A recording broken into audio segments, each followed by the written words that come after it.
Com'è cambiata la società in questo periodo di crisi? È cambiato per le consapevolezze.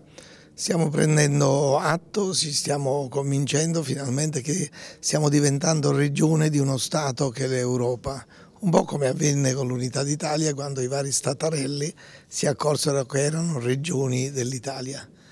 Poi ci stiamo accorgendo che questo nuovo Stato che è l'Europa non è retto da politici come fu allora, cioè Cavour, i Savoia, ma è retto da economisti e naturalmente gli economisti hanno una visione meno lungimirante, meno globale dello sviluppo umano. E poi ci stiamo accorgendo che questa visione economica, esclusivamente, patologicamente economica, porta a prendere delle decisioni che sono basate sempre sui numeri, sempre sulle quantità e non anche su elementi diversi dal fatto metrico decimale. Quali sono i valori per i giovani del 2012? Ma i giovani d'oggi sono come i giovani di sempre, cioè più innovatori, hanno davanti la vita e così esplorano le possibilità. Le possibilità di un giovane di 30 anni oggi sono inferiori a quelle del padre quando aveva 30 anni, in molti casi. E quando pensa a suo figlio a sua volta pensa che probabilmente saranno ancora inferiori. Quindi è un momento di transizione tra una fase di spreco, diciamo, e una fase di decrescita. Questa decrescita può essere serena se è pilotata, se è consapevole, o può essere disastrosa se viene subita. Lo spirito giusto quindi per uscire da questo periodo buio? Non so se noi ne usciremo dal periodo buio, se per periodo buio si intende un periodo con un prodotto interno lordo inferiore a quello dell'anno precedente.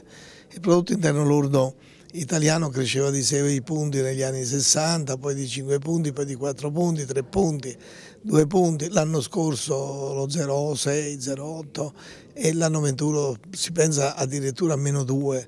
Quindi è il proseguimento, entriamo in recessione come proseguimento di una decrescita che c'è stata sempre, un rallentamento di cui gli economisti o non si sono resi conto e questo è disastroso, o se ne sono resi conto e non ci hanno avvertito e questo è criminoso. Il governo Monti può essere una soluzione per questa crisi? Assolutamente no. Il governo Monti può essere una pausa e un modo per rendere l'Italia tollerabile da parte dei vertici europei che sono vertici economisti. È un discorso tra economisti, cioè come avere un braccio lunghissimo e l'altro anchilosato. Si tratta di un governo che è anchilosato sulla visione politica, sulla visione sociale, sulla visione solidale ed è esperto soltanto della dimensione economica, che è una delle nostre dimensioni e non la più nobile. Quindi la vecchia politica dovrà tornare per forza di cose? Naturalmente noi veniamo fuori da un governo talmente squilibrato che questo di Monti ci sembra quasi un miracolo, ma prima o poi dovremo pigliare atto che non è possibile più che l'economia si mangi la politica, la finanza si mangi l'economia, le agenzie di rating si mangino la finanza, cioè che si passi da una visione sempre più lungimirante a una visione sempre più dell'attimo per attimo di navigazione a vista. Ovviamente per guardare lontano occorrono gli uomini capaci, sia per genialità sia per cultura, e questo purtroppo nei partiti politici per ora non c'è.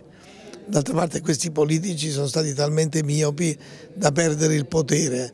Si figuri se hanno pensato a creare una classe dirigente successiva alla loro, non l'hanno mai fatto. Questo lo faceva De Gasperi, lo faceva Bismarck, ma non l'hanno fatto certamente i politici attuali. Quindi bisogna aspettare forse un paio di generazioni prima di avere la lungimiranza al potere al posto della ottusità o della miopia.